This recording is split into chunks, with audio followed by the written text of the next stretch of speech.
Hi, this is Sarit Switzer, and welcome to the It Is Taught podcast, a podcast devoted to the teachings of Rabbi Shneur Zalman of Liadi as recorded in his most famous work, the Tanya. My hope for this show is to make these teachings accessible and relatable to the average person, regardless of prior Jewish education or affiliation. The episodes follow the prescribed daily study portions and are meant to serve as practical lessons in how to live your life as your true self and develop an authentic and powerful relationship with your Creator. I have personally experienced the effects the study of this work has had on me, and I'm excited to share what I can of this knowledge with you. So please join me on this journey of learning, self-growth, and connection with your source.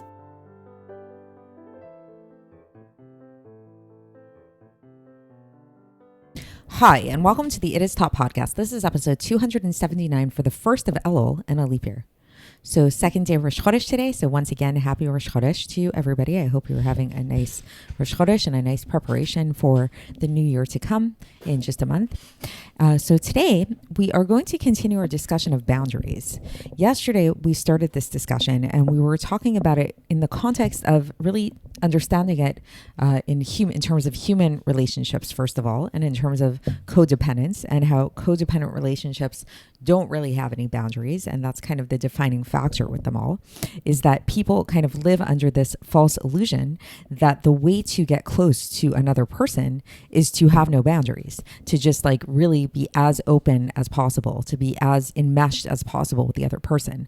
When in fact, what psychology has really shown and what life experience really shows is this is not the case at all. And actually what makes for a healthy relationship is to have healthy boundaries, is to have a distinction between me and you, to have rules of engagement, rules of, even with spouses, date night, having rituals of I bring you tea every morning.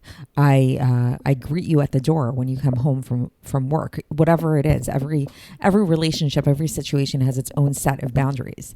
And we talked about this in terms of God, and we talked about how our ultimate relationship in life is really with God. This is the relationship that supersedes all of our other relationships and is kind of the umbrella from which all other relationships flow.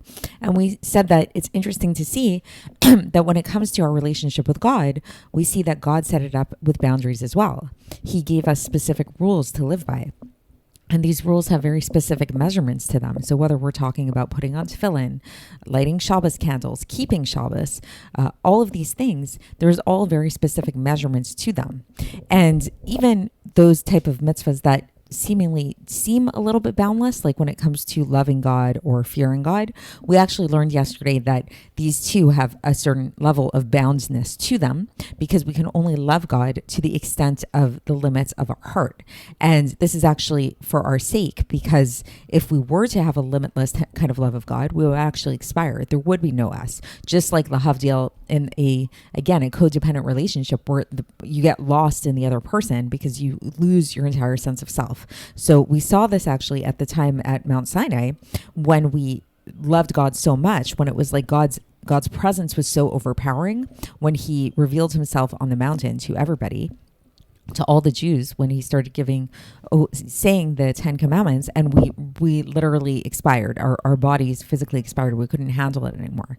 So then we came back to life, and then God gave us this same thing, but in a bound way, in a way that it's like not going to be too much revelation, so we can love God, but in a way that's more contained. So containment actually is what can bring us closer, is what can bring us to develop actually a more enhanced and profound relationship with the other person. So now today, so that was yesterday. That's kind of like a recap of yesterday. And for context, that was the beginning of a new epistle, Epistle 10 of Iggeres HaKodesh. And today we're going to continue with that epistle. And today we're going to actually take this discussion and make it, and we're going to realize that it's actually a little bit more nuanced, this idea of boundaries, especially when it comes to giving charity, which, as you've noticed, is a very big theme of this section of the Tanya. So why is it more nuanced? Because while it's true, and the Alter Rebbe is going to begin this section really, again, emphasizing this idea of boundaries within the Torah and how lulav, tzitzis, all these different mitzvahs, they have very specific measurements to them. And it's true that actually giving tzedaka also has measurements to it. That there's this idea that you're really a person that's like an intermediate kind of person should give 10, like kind of like the bare minimum is you should give 10% of your money to tzedaka. Somebody who's like a little bit over and above that, who wants to do a bit more, they can give up to a fifth of their money to tzedaka, but you're really not supposed to give more than that. That's kind of like according to the letter of the law. Okay, but then this is where the discussion gets interesting.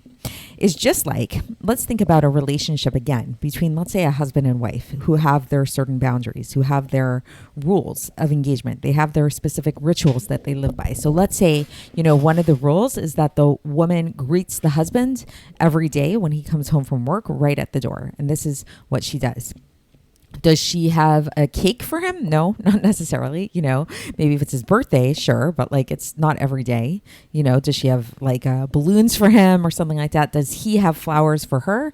I mean, maybe again on her birthday, special occasion or something like that. But there's kind of like the agreement that they came to is that they greet each other when he comes home from work with a nice smile, maybe a hug, maybe a kiss, and that's kind of it.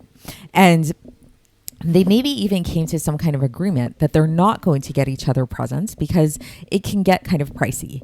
And that like, especially when sometimes you might have this with friends, for example, taking this in a little bit of a different direction, that let's say for friends' birthdays, you kind of have an agreement of a set price of how much you're going to spend on the other person because you don't want to put the other person out, first of all, and you want to set the expectations. So it's like if one person can only afford $20, the other person shouldn't spend $100 on the other person because then when for their birthday, because then when the situation flips and it's the person's birthday who gave $100, their friends might not be able to afford that. So you want to kind of set the bar at $20, right?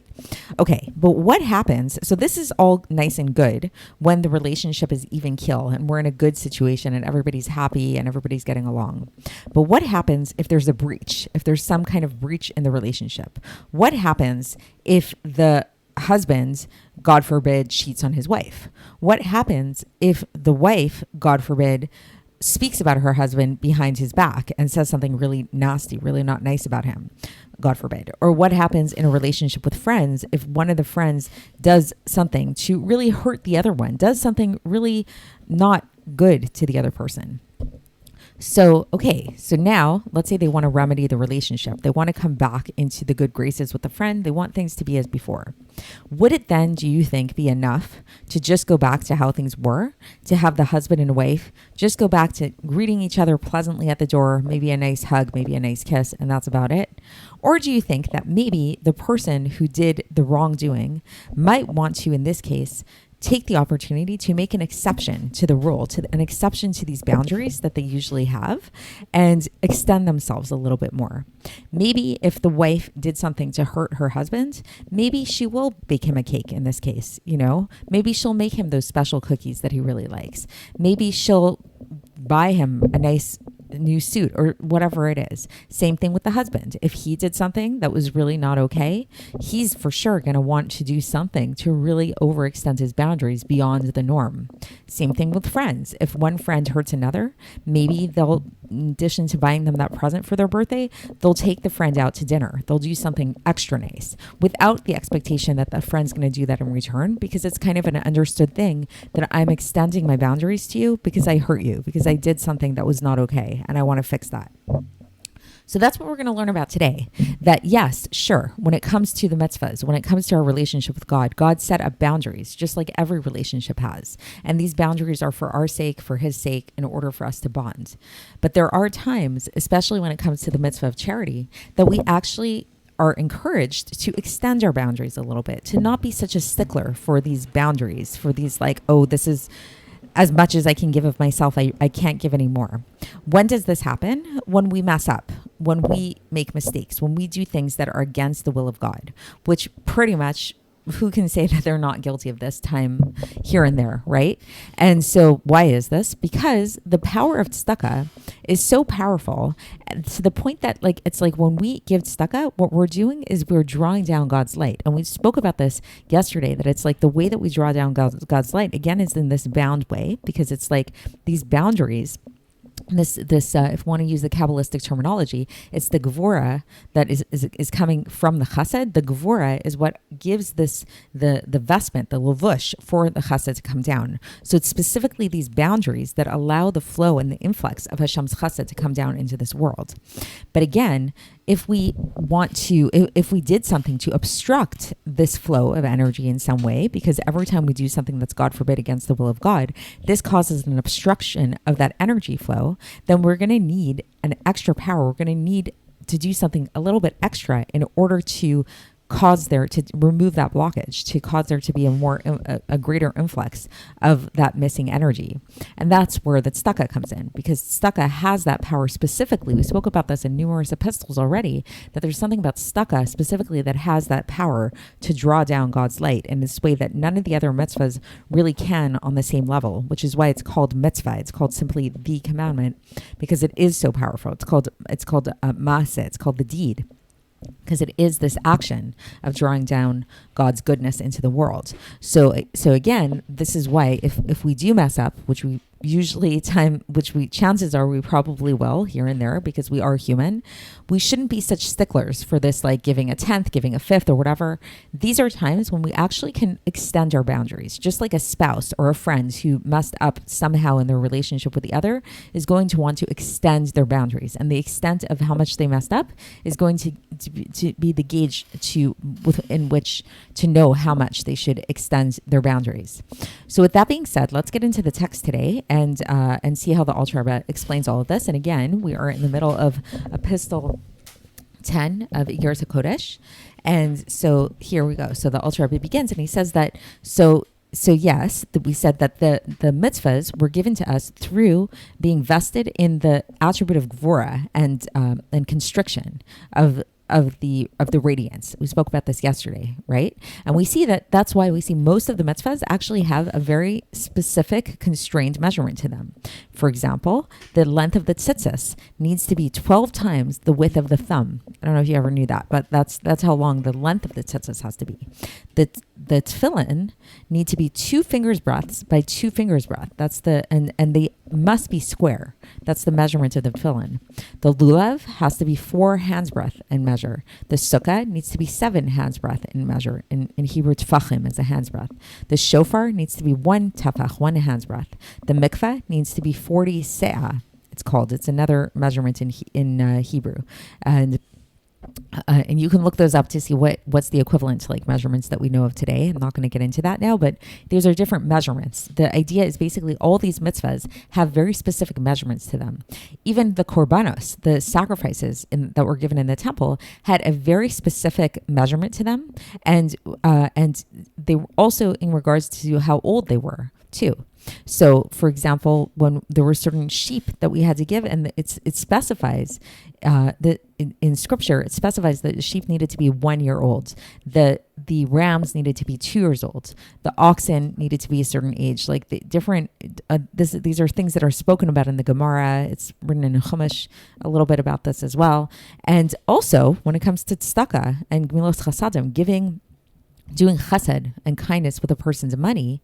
So even though we know that this idea of tzedaka is one of the pillars upon which the world stands, as it says in Pirkei Avos, chapter 1, verse 2, where it's, and we also see that in Tehillim, chapter 89, verse 3, it says, Olam chesed yibaneh, that the world is built by chesed. So we know that chesed is one of the pillars through which the world was created.